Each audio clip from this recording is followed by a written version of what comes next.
What's up everyone? Today we're taking a deep dive into this S2000 differential so we can see what makes its gears turn. For those of you tuning in for the first time, my name is Tony. I'm over at Tony Motive Performance in Glenview, your local automotive performance shop. We have been doing this since 2016 and I just kind of want to share some knowledge out there so everybody else can see what we do to make these differentials last in street and race applications. So, a little bit of background information. This is an AP1 S2000 differential that came out of a 2001 or 2 S2000.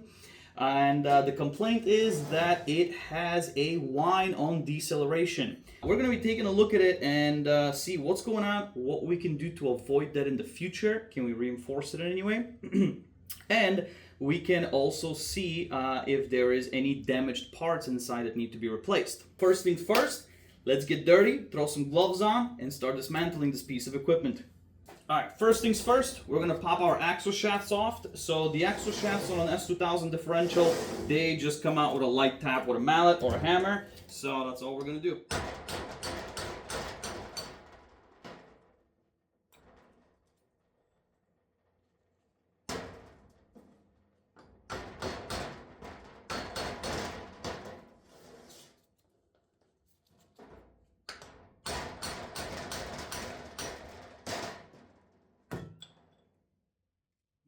Alright, now that that's out, obviously make sure the fluid's out of it before you split the case.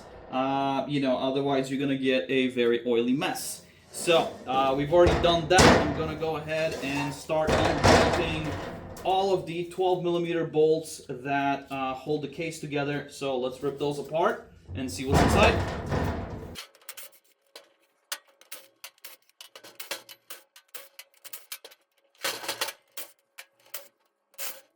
Alright, now that we've removed all of our bolts, I'm going to go ahead and put this on the vise standing up. It's just a lot easier and it tends to keep all the mess down at the bottom. So I'm just going to put this right up here onto my vise, tighten it down.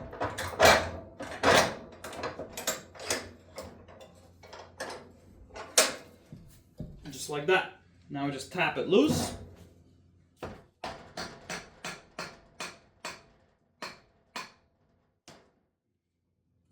So I do not see any shavings inside. That's what I'm kind of looking for. I'm just making sure that there is no teeth in particular.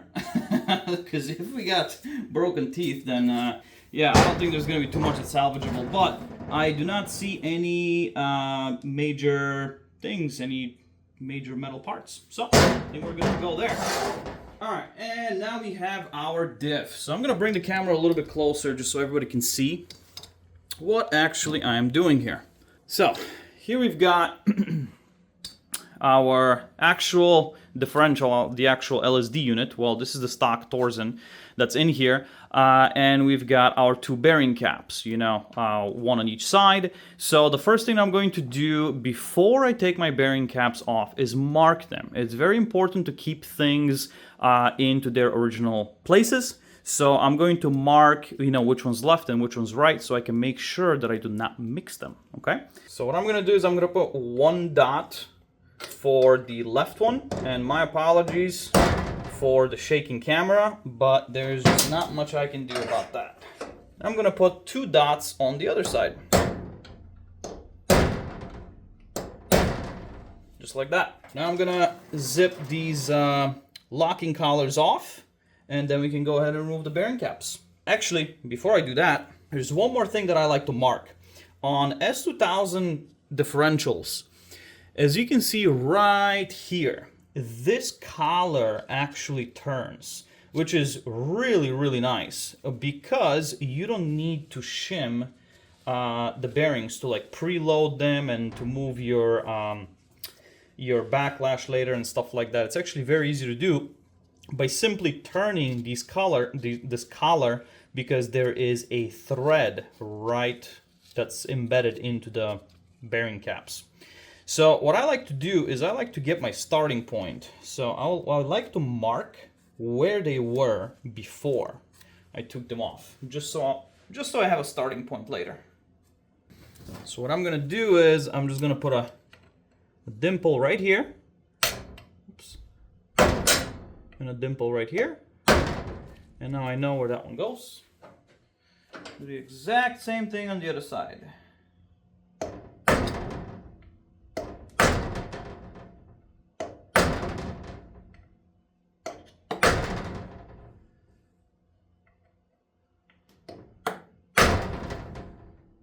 I promise the shaking stops soon. Alright, let's go ahead and take our locking collars off. And next, let's go ahead and take off our bearing caps.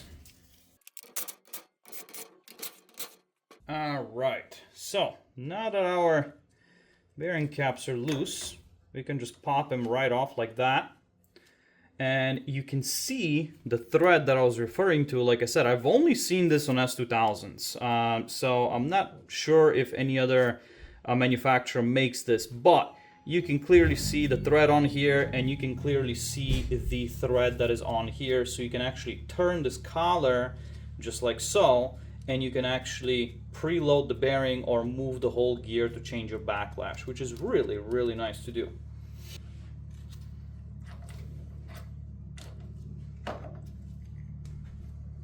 So, alright, so now I'm gonna just remove these collars, or you can just pull them up now that the top side is off on both sides. So I got them both marked, which one's left, which one's right. I just like to do it. And now you can see that we're ready to remove our whole torsion part. So, just as simple as lifting it and getting rid of it. Alright, so now inside we have our pinion gear left. And luckily, I did not see any visual damage to the pinion gear. The pinion gear looks nice and shiny, no chips, nothing's missing. And I'm expecting the ring gear to look the same that's on the diff. So what I'm gonna do is I'm gonna take this over to the oil dump station. So whatever oil's in here, I'm just gonna dump it out and I'll be right back. I got the oil dumped out of it. At least, obviously there's some residual, but there is no puddles of it. So the next thing to do will be to get the pinion gear out. The way to do this is flip it this way, and we have a nut on this side, right? Now, this requires a little bit of force, because we gotta punch this guy out, you know, to get the flange out and all of that. So let's get it out and see what it takes.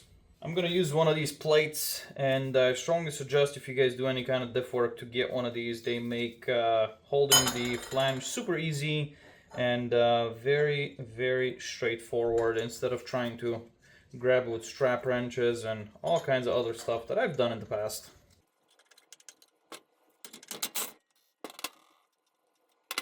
As you can see, the flange actually came out surprisingly easy. I'm pretty shocked that it came out that easy. But we got a washer, we got a lock nut, everything goes together. And now the pinion is pressed into the bearing. There are two bearings in here. I want to get everything out so I can show you like what it actually looks like. So I'm gonna grab a brass punch, because I don't want to damage the threads on here, so I can hammer this out, and then we can lay everything out and take a close look at it. Alright.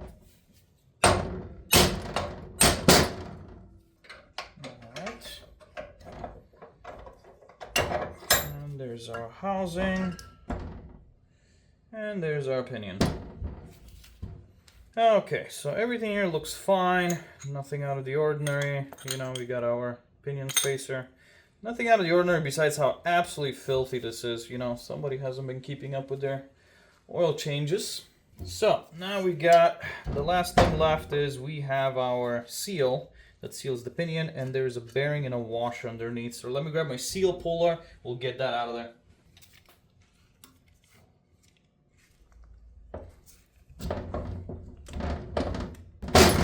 There she goes. Alright, and here is our last bearing and our last washer. So make sure you don't forget the washer when you put it back in. We're going to get the bearing races out, and after we get the bearing races out, then we get everything nice and cleaned. But first, what I want to do is I just want to kind of walk through this just so everybody understands like what's happening, like why is there gear whine on decel only. So let's kind of mock everything up, and let's see if we can, or if I can, put my thoughts into words. So here we got the pinion, and this is the diff. I'm just going to lay everything sideways just so it's easier to see. But in the on the pinion, we have a couple very critical components. The first one being this crush sleeve. So these crush sleeves, they're made out of mild steel that, as you can see, they crush, and that's exactly what they're supposed to do. When they're new, they're a little bit longer and they don't have as big of a bulge here. So when you put them on and you get the other bearing pressed on the other side inside the housing. Now imagine this is inside the housing. As you tighten this nut over here, this collar in the middle starts, or crush sleeve, starts collapsing more and more and more. And essentially what that does is it starts exerting force against the bearings, right?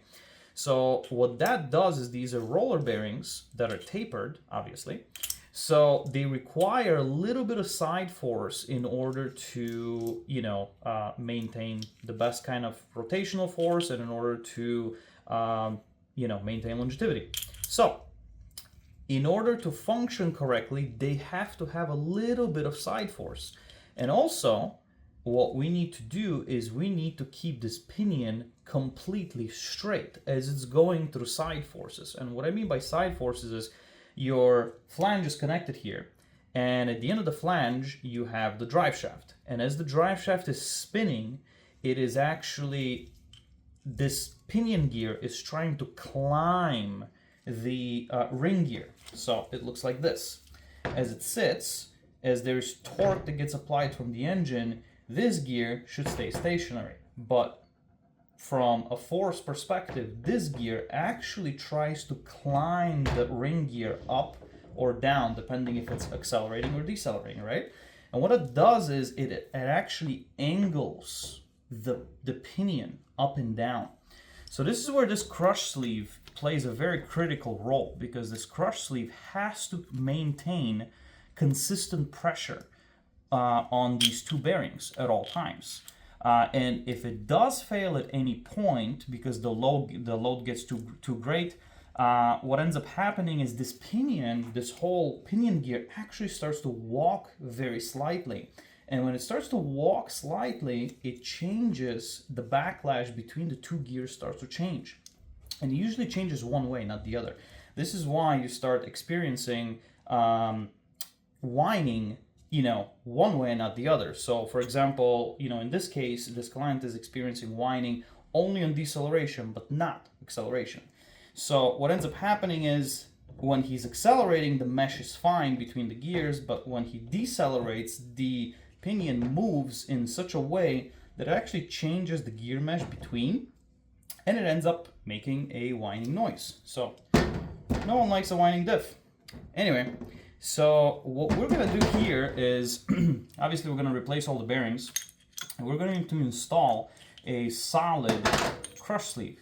So this crush sleeve, instead of it being made out of this very thin, mild steel material, we're going to put a sleeve on here with shims on top, and we're going to calculate, the perfect amount of shims that will not crush. So no matter how much you tighten, on it, and no matter what kind of forces this pinion sees, this solid crush sleeve will not deteriorate.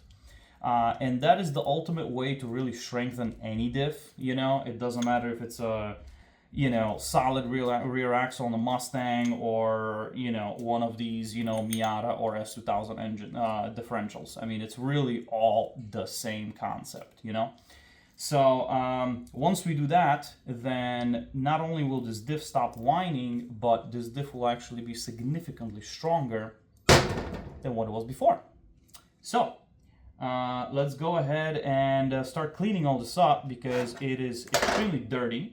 And we're gonna press all new bearings onto everything, really. I mean, there's only four bearings, so it's not that many. And on top of that, one thing that I forgot to mention earlier, we are keeping the Torsen OEM differential. The client wanted this car to stay as OEM as possible. He really is not interested in a clutch type LSD or anything like that. So all we're gonna do is clean all of this up really nice. And we're gonna make it all fresh and new, and we're gonna keep it exactly how it is. So let's get cleaning. All right, so my favorite method for cleaning RTV is I first start with a razor blade and I get rid of like the big chunks of RTV. I then switch over to a wire wheel on a cordless drill, and that pretty much gets rid of like 90% of the RTV.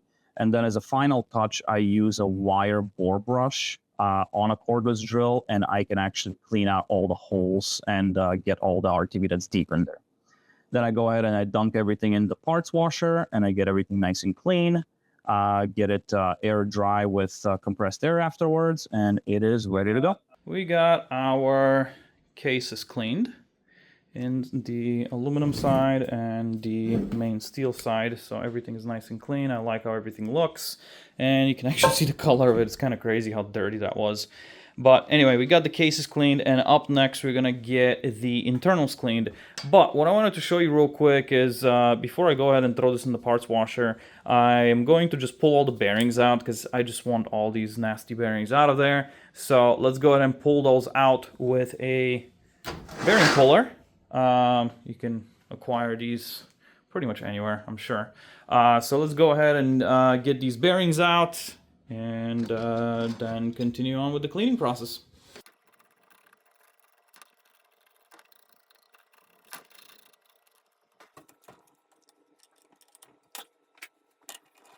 Now this bearing, as we go to pull it out, it's probably going to bend the cage and all the rollers are going to go everywhere. It's a whole lot of fun cleaning it up, but that's just part of the business. And I do prefer to pull the carrier bearings, these side bearings. I do prefer to pull them with a puller like this versus putting them on the press. I just have a hard time putting them on the press, especially when I'm not removing the ring gear because we're not changing the gear ratio.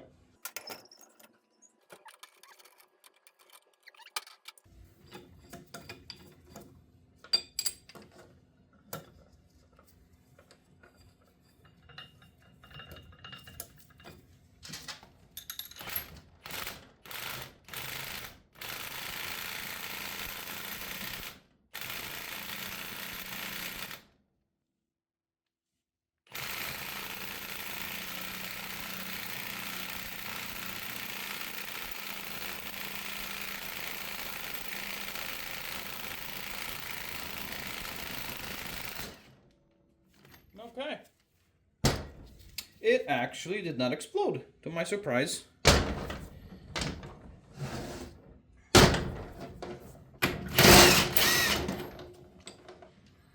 Alright, one down. Another garbage bearing. Off to the trash that one goes. We flip this guy upside down and do the exact same thing on the other side.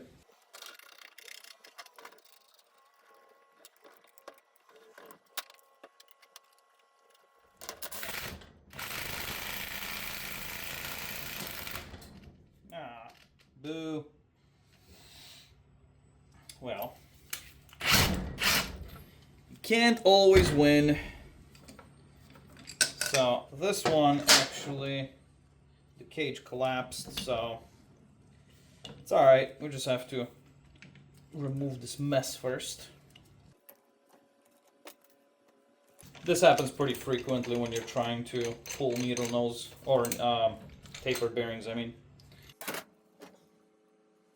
So we just got to pull the cage, get all of the actual bearings out, and then we can just cut the base of it off.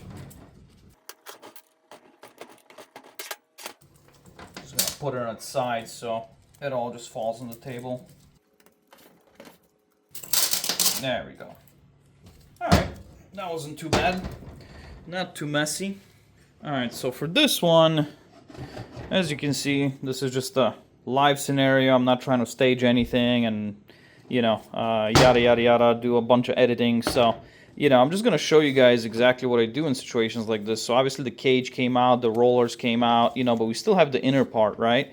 So it's quite simple to get this off because this inner part is hardened. It's very, very hard steel. So if you cut a slit right over here with a Dremel, you don't have to go all the way to the bottom. Just cut a slit like maybe halfway through the race itself.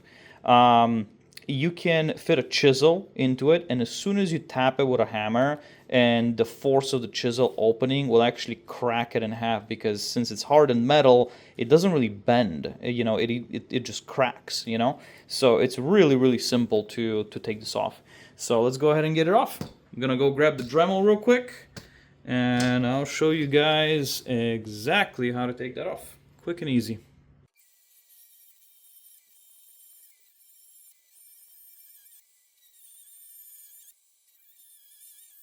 So take a close look.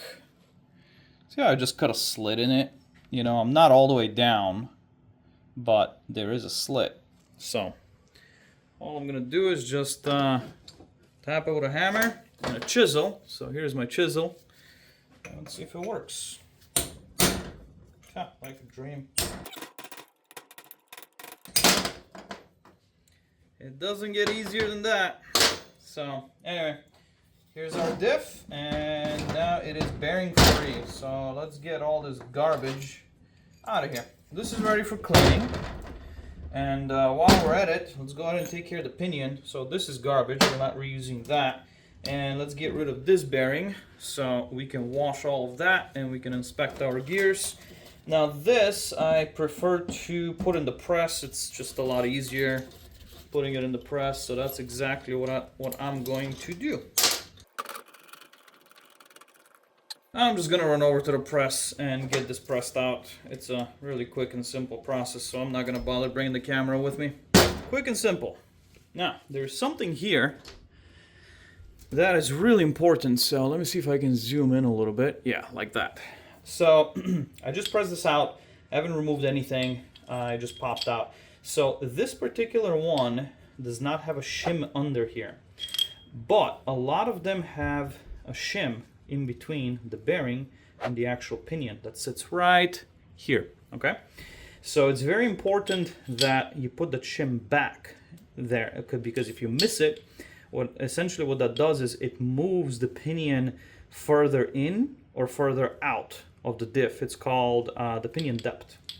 So it's very important, you know, and that plays a huge role into your gear mesh and your tooth pattern.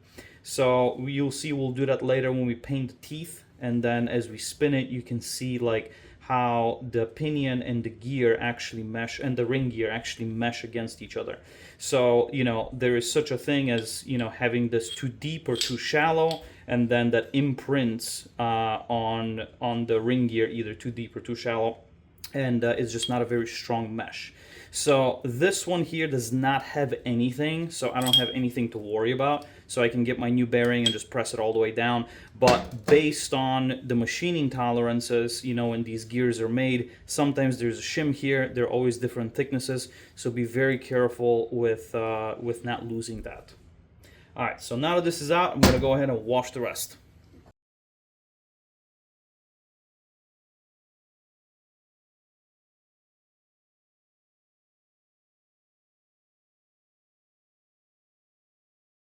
I am all wrapped up with the cleaning. As you can see, everything is nice and shiny. You can see all the colors now, and you can tell that it's actually metal. So that's all done, and one quick correction that I missed earlier when I was saying that this one did not have a shim. Well, guess what?